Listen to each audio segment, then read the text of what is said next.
Hey guys, welcome back. So today tuturuan ko kayo kung paano mag-save, and I'm sure some of you marunong na mag-save. Again, ginawa ko tong tutorial na to para sa mga super na baguhan. Okay, so kung alam niyo na mag-save, pwede na kayong mag-skip tapos pumunta sa other na video.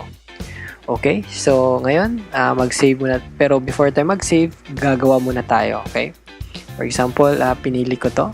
Ayan. Tapos, ayan. Tapos, add ako ulit ng slide. Ayan. New slide. Ayan. So, for example, lagay ko ito. Maglagay ako dito. Hope. Faith.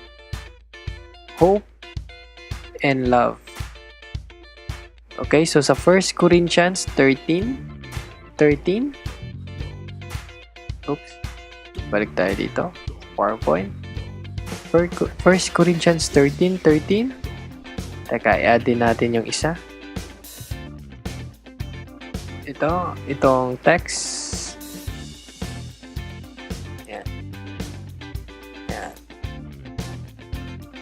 Tapos, dito naka-add na rin tayo dito. For example, ayan. Ayan. Example lang. Ayan. Tapos, na-double check nyo na. Make sure na double check nyo yung mga slides nyo. Ayan. So, to save, all you have to do is to go to File, Save. Ayan.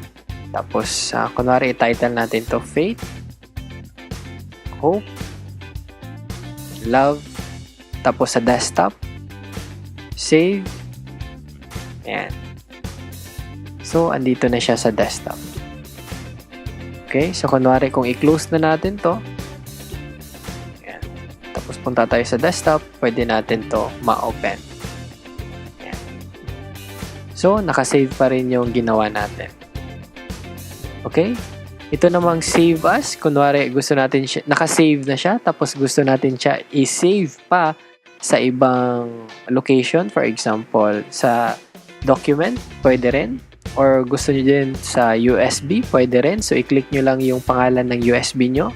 Tapos, save. Ayan. So, magdo-duplicate na siya. Okay?